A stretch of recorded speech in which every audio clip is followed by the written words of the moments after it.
Everybody எல்லாரும் எப்படி இருக்கீங்க? இன்னைக்கு உங்களுக்கு ஒரு சூப்பரான ஒரு டிஷ்ஷு. அது வந்து லஞ்ச் பாக்ஸ் ஸ்பெஷல். கிட்ஸுக்கு ரொம்ப ரொம்ப பிடிச்ச ரொம்ப ஹெல்தியான ஒரு ரைஸ் வெரைட்டி. வித்தின் செகண்ட்ஸ் பண்ணிடலாம்.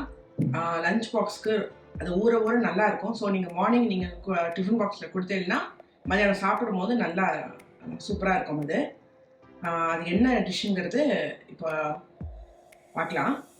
அது வந்து புலாவ், பட் புதினா போட்ட புலாவ், க்ரீன் புலாவ். அது வந்து கர்நாடகாவில் மார்னிங் ரைஸ் பாத்தாக கொடுப்பாங்க. ஸோ அது வந்து ரொம்ப ரொம்ப சூப்பராக இருக்கும். எப்படி பண்ணலாங்கிறத இப்போ நான் சொல்கிறேன். அதுக்கு முன்னாடி அதுக்கு வேணுங்கிற இன்க்ரீடியன்ஸை இப்போ நம்ம பார்க்கலாம். நான் என்ன பண்ணியிருக்கேன், இன்றைக்கி ஜீரக சம்பா ரைஸ் தான் எடுத்துகிட்டு இருக்கேன். அதை வந்து நான் ஒரே ஒரு ஸ்பூன் நெய்யில் ஒரு பட்டை 2 கிராம்பு போட்டு ஒரே ஒரு ஏலக்காய் போட்டு நல்லா ப்ரௌனாக, இந்த லைட் ப்ரௌன் கலரில் நல்லா ஃப்ரை பண்ணி வச்சுட்டுருக்கேன் அரிசி. இது வந்து ஜீரக சம்பா. இன்றைக்கி நான் வந்து ஒரு 3/4 டம்ளர் ரைஸ் எடுத்துட்டுருக்கேன். நீங்கள் என்ன ரைஸ் வேணால் யூஸ் பண்ணலாம், ஆனால் jeeraga samba it will add taste to the rice. அது வந்து 3/4 கப்பு ரைஸு. அப்புறம் தாளித்து கொட்டுறதுக்கு 2 பே லீஃப், 1/2 ஸ்பூன் சோம்பு, ஒரு 4-5 பட்டை, ஒரு 2 ஏலக்காய், கொஞ்சம் கிராம்பு அண்ட் இது கேஷ்யூஸ் வந்து ஃபார் ஃப்ரைங். இது வந்து அரைக்கிற மசாலா. காஜு மட்டும் நம்ம ஃப்ரை பண்ண போகிறோம். அப்புறம் 1 கப் தயிர். கெட்டி தயிராக இருந்தால் நல்லாயிருக்கும், இல்லைனா நீங்கள் மோரும் தயிர்மா இருக்கிறத வந்து கொஞ்சம் சிலிப்பி வச்சுட்டுருங்கோ. அப்புறம் மசாலாக்கு ஒரு மீடியம் சைஸ் அனியன்ஸை நான் நல்லா ஸ்லைஸ் பண்ணி வச்சுட்டுருக்கேன் இப்படி. அப்புறம் ஒரு half bunch of coriander and ஒரு 1 bunch ஆஃப் புதினா. அரைக்கிறதுக்கு 5 பச்சை மிளகா, ஒரு 4-5 பல்லு பூண்டு, ஒரு 1/2 இன்ச்சு இஞ்சி. இது 3த்தையும் நம்ம அரைக்க போகிறோம். மற்றதெல்லாம் நம்ம வந்து வதக்கிட்டு அதுக்கப்புறம் ரைஸ் பண்ண போகிறோம். இதுதான் இதுக்கு தேவையான இன்க்ரீடியன்ட்ஸ். இப்போ எப்படி பண்ணலாங்கிறத பார்க்கலாம். இப்போ நான் என்ன பண்ணியிருக்கேன், கேஸில் வந்து நம்ம இப்போது குக்கரில் பண்ண போகிறதில்ல, இழுப்பு சட்டியிலே தான் பண்ண போகிறோம். ஆனால் கடாயில் பண்ணும் போது உங்களுக்கு வந்து அந்த ஸ்மெல் வெளியில் போகாமல், ஸ்டீம்லாம் வெளில போகாமல் அப்படியே ரீட்டைன் ஆகும். ஒரு 1/2 ஸ்பூன் ஆஃப் கீ ஊற்றிக்கோங்க. இஷ்டப்படாதவா, நெய் வேண்டான்னு நினைக்கிறவா வந்து நீங்கள் ரிஃபைண்ட் ஆயில் ஊற்றிக்கலாம். நெய் காஞ்சப்புறம் நம்ம இப்போது 2 பே லீஃப், கொஞ்சம் 2 ஏலக்காய், ஒரு 4 பட்டை, அப்புறம் கிராம்பு, கொஞ்சம் 1/2 வந்து நம்ம அரைக்க போகிறோம் சோம்பு, 1/2 வந்து நம்ம இதில் வறுக்கும் போதே சேர்த்துடணும். இதெல்லாம் நல்லா பொரிஞ்சப்புறம் நம்ம வந்து அதில் காஜு ஆட் பண்ணலாம். இப்போ பாருங்க, காஜுவையும் இதில் பொரிஞ்சப்புறம் சேர்த்துட்றேன். இப்போ நம்ம என்னெல்லாம் அரைக்க போகிறோங்கிறத நம்ம வந்து பல்ஸ் மோடில் வந்து அரைக்கணும். ரொம்ப சட்னி மாதிரி அரைச்சிடாதீங்க. இஞ்சி பூண்டெல்லாம் நல்லா கொத்து கொத்தாக அரைச்சா போகிறோம். ஏன்னா அப்போ தான் வந்து அந்த மசாலாலாம் நல்லா சாதத்தில் இறங்கும். பேஸ்ட் மாதிரி அரைச்சேன்னா ரைஸோட கலரும் மாறிடும், நல்லாவும் இருக்காது டேஸ்ட். இப்போது செவந்தத்து இதில் வந்து நம்ம இப்போ அனியன்ஸ் ஆட் பண்ண போகிறோம். நான் ஒரு மீடியம் சைஸ் அனியன்ஸை ஸ்லைஸ் பண்ணி வச்சுட்டுருக்கேன் முன்னாடியே சொன்ன மாதிரி.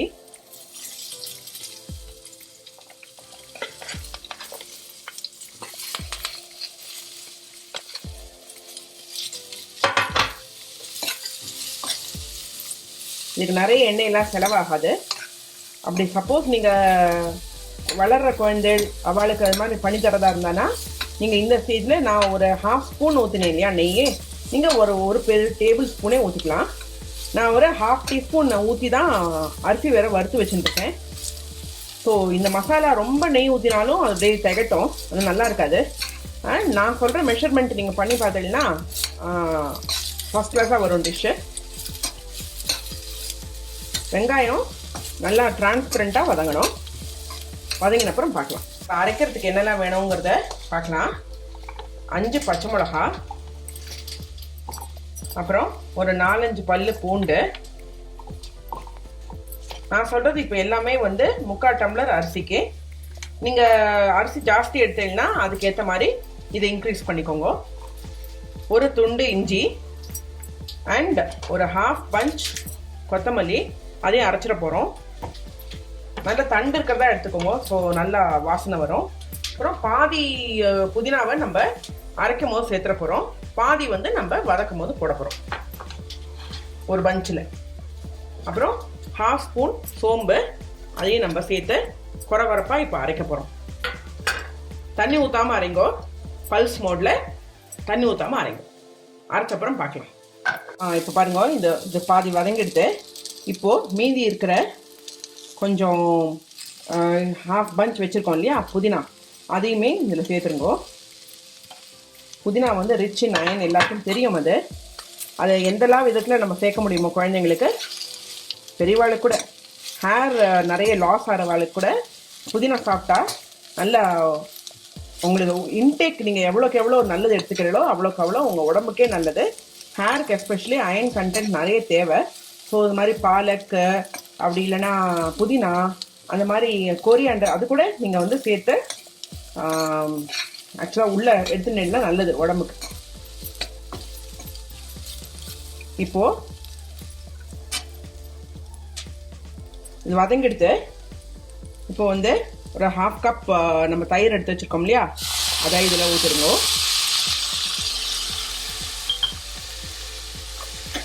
நம்ம இப்போ இந்த ஃபுல் டிஷ்ஷுக்குமே நான் இன்னும் உப்பு சேர்க்கலை. அரிசி கூட நான் வறுத்து வைக்கும் போது உப்பு சேர்க்கலை. இப்போது இந்த தயிர் ஊற்றின அப்புறம் நம்ம அரைச்சி வச்சுருக்கோம் இல்லையா மசாலா, இஞ்சி, பூண்டு, கொத்தமல்லி,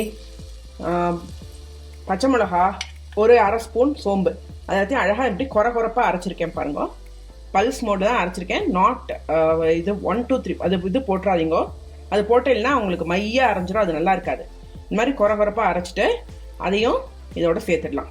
தயிர் ஊற்றின அப்புறம் இதோட சேர்த்துடனா அந்த தயிரோடு சேர்ந்து அந்த வதங்கும் போது இன்னும் ஒரு டேஸ்ட்டு நம்மளுக்கு எக்ஸ்ட்ரா வரும். இது காரம்னு பார்த்தீங்கன்னா வெறும் பச்சை மிளகா மட்டும்தான். பச்சை மிளகா வந்து காரத்துக்கு ஏற்ற மாதிரி கூடவோ இல்லைன்னா குறைச்சியோ போட்டுக்கோங்க. இதை மிக்ஸி அலம்பின தண்ணி தான் நம்ம இப்போது சாதமே வேக வைக்க போகிறோம்.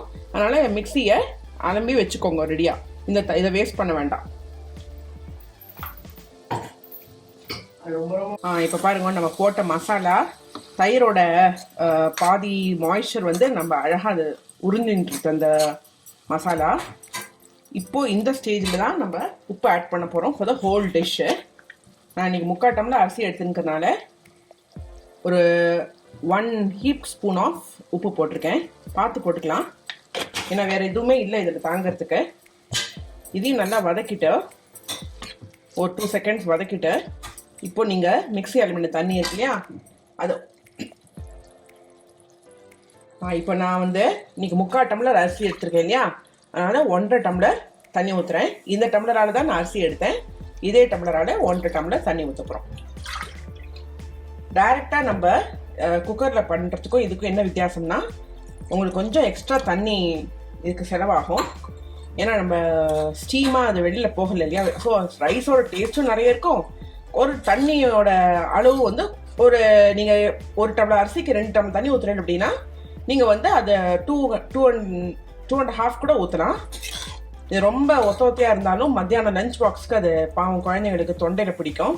அதனால் நீங்கள் வந்து கொஞ்சம் எக்ஸ்ட்ரா தண்ணி ஊற்றி நல்லா வறுத்துடும் இல்லையா அரிசி, அதனால் நல்லாயிருக்கும், நல்லா காணும் அரிசி. இப்போது இது கொதிக்கிற வரைக்கும் வெயிட் பண்ணிவிட்டு அப்புறமா நம்ம அரிசி போட போகிறோம். சூப்பராக கொதிக்கிறது. இப்போது எல்லா மசாலாவும் சேர்ந்து உப்பும் போட்டாச்சு. இப்போ நம்ம வறுத்து வச்சுருக்கோம் இல்லையா அரிசி, அதையும் இதில் போட்டுட்டு கேஸை வந்து மீடியம் ஃப்ளேமில் வச்சுக்கோங்க.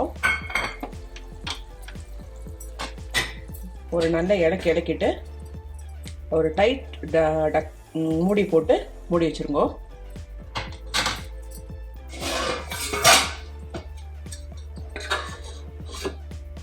ஒரு 20 மினிட்ஸ்க்கு அப்புறம் ஒரு இலக்கிட்டு அப்புறமா எப்படி இருக்குங்கிறத பார்த்துட்டு நம்ம ரைஸ் ரெடி ஆகிடும்.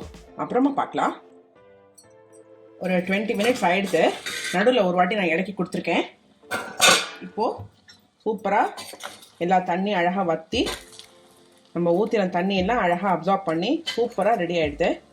நான் நடுவில் வேற இலக்கி கொடுக்கும் போது இன்னும் ஒரு 1/4 டம்ளர் தண்ணி ஊற்றிருக்கேன். ஏன்னா நம்ம அரிசி அவ்வளோ சூப்பராக வறுத்துருக்கோம் இல்லையா, அதனால் சூப்பராக தண்ணி தாங்கும். இது ஜீரக சம்பானால இன்னொரு 1/2 டம்ளர் எக்ஸ்ட்ராவே வேற ஊற்றலாம் நீங்கள்.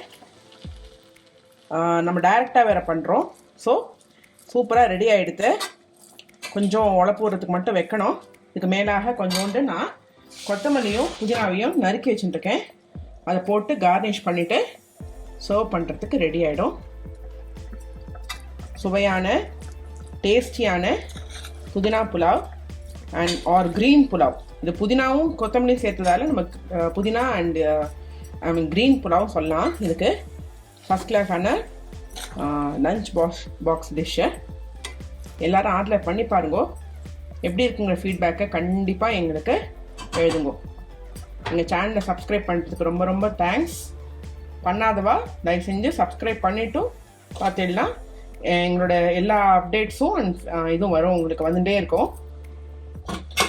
இன்னொரு டிஷ்ஷோட உங்களை நான் நெக்ஸ்ட் டைம் மீட் பண்ணுறேன். பாய்.